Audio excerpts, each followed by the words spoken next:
Hello friends, இன்றைக்கி நம்ம எங்கே போயிட்டுருக்கோன்னு பார்த்தீங்கன்னா, நம்ம இன்றைக்கி போத்தனூரில் இருக்க டிமார்ட் தான் போயிட்டுருக்கோம். இந்த மந்த்க்கான க்ரோசரிஸ் வாங்க போயிட்டுருக்கோம். நமக்கு அது கொஞ்சம் லாங்குங்கிறதுனால நம்ம ஆட்டோ புக் பண்ணி அதில் தான் போயிட்டுருந்தோம். நாம் போனது பார்த்திங்கன்னா சாட்டர்டே ஆஃப்டர்நூன், அதனால் கொஞ்சம் கூட்டம் இருக்காது, ஃப்ரீயாக இருக்கும் அப்படின்னு நினச்சி நாங்கள் போனோம். ஆனால் எப்போவுமே இங்கே ஃப்ரீயாக இருக்காது அப்படிங்கிற மாதிரி கூட்டமாகவே தான் இருந்தது. நாங்கள் எப்போது சண்டேஸில் தான் போவோம், பயங்கர கூட்டமாக இருக்கும்னு நினச்சிட்டு தான் நாங்கள் இப்படி வந்திருந்தோம். மேபி நம்ம மண்டே டு ஃப்ரைடேக்குள்ளே போனால் கூட்டம் இருக்காதுன்னு நினைக்கிறேன். அந்த மாதிரி நாங்கள் போனதில்லை, நீங்கள் யாராவது போயிருக்கலாம். நாங்கள் நினச்சதை விட கொஞ்சம் கூட்டமாக தான் இருந்தது. அதனாலே ரொம்ப வீடியோஸுமே எடுக்கும்போது எடுக்காதீங்க அப்படிங்கிற மாதிரிலாம் சொல்லிட்டு தான் இருந்தாங்க. நம்ம அப்பப்போ கிடைக்கிற கேப்லலாம் கொஞ்சம் கொஞ்சம் வீடியோ எடுத்துகிட்டே ஷாப்பிங் பண்ண ஆரம்பிச்சிட்டோம். அந்த ஃபஸ்ட் இதில் பார்த்திங்கன்னா ஃபுல்லாக நம்ம அந்த க்ரோசரி ஐட்டம்ஸ் தான். ஃபுல்லாக வாங்கினதுக்கு அப்புறமா நம்ம செகண்ட் இதுக்கு போயிடலாம்னு சொல்லிட்டு மேலே வந்துட்டோம். அதுவும் இந்த ட்ரெஸ்ஸு, வாட்டர் பாட்டில்ஸ் அதெல்லாம் இருக்கும் இல்லையா, அங்கே வந்துட்டோம்.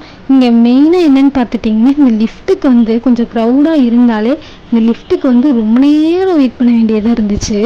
வெயிட் பண்ணி லிஃப்ட்டில் போக வேண்டியதாக இருந்துச்சு. தீபாவளிக்கு முன்னாடி இருந்தே நாங்கள் இங்கே வரணும்னு நினச்சிட்டே இருந்தோம். பட் நம்ம மந்த்லி இங்கே ஷாப்பிங் பண்ண மாட்டோம்.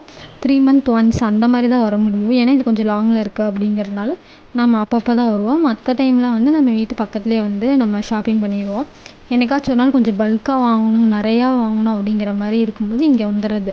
ஏன்னா எல்லாமே இங்கே ஒரே கடையிலே கிடைக்கும், நமக்கு கொஞ்சம் சீப்பாகவும் கிடைக்கும். நீங்கள் ஸ்லிப்பர்ஸ் ஆகட்டும், வாட்டர் பாட்டில்ஸ் ஆகட்டும், எல்லாமே நமக்கு ரொம்ப சீப்பாக கிடைக்கும் இல்லையா. அதனால் ஓகேன்னு சொல்லிட்டு நாங்கள் இந்த மாதிரி பல்காக வாங்கும்போது மட்டும்தான் இங்கே வரதை தவிர்த்து மந்த்லி வாங்குறது நம்ம வீட்டு பக்கத்துலேயே வாங்கிடுவோம். எல்லாம் வாங்கி முடித்ததுக்கப்புறம் எங்கள் ட்ராலி பார்த்திங்கன்னா ரொம்ப ஃபுல்லாகிடுச்சு. 3 இதுவுமே நாங்கள் போயிட்டு வந்ததுக்கப்புறம் ஃபுல்லாக ட்ராலியவே நிறச்சிட்டு வந்துட்டோம். ஆனால் பில் பார்த்திங்கன்னா அதே மாதிரி தான், சண்டே எப்படி இருக்குமோ அதே மாதிரி கூட்டமாகவே தான் லைனில் நின்று தான் போட்டோம். ஒரு 2-3 கட்டப்பையில் நாங்கள் ஃபுல்லாக பர்ச்சேஸ் பண்ணிட்டோம். ஆஃப்டர்நூனுங்கிறனால ரொம்ப வெயிலாக இருந்துச்சுங்க. அதனால ரிட்டன் ஒரு ஆட்டோவுக்கு புக் பண்ணி வெயிட் பண்ணிகிட்ருந்தோம். ஆனால் ஆட்டோவுமே கரெக்ட் டைமுக்கு வந்துட்டாங்க. அப்புறம் அங்கேருந்து நாங்கள் நேராக வீட்டுக்கு வந்துட்டோம். வீட்டுக்கு வந்தோடனே எல்லாமே எடுத்து அரேஞ்ச் பண்ணி வச்சிட்டோம். இது ஷார்ட்டான வீடியோ தான். இந்த வீடியோ பிடிச்சிருந்தால் லைக் பண்ணி ஷேர் பண்ணுங்கள். நம்ம இன்னொரு நெக்ஸ்ட் vlogல சந்திக்கலாம். பாய்.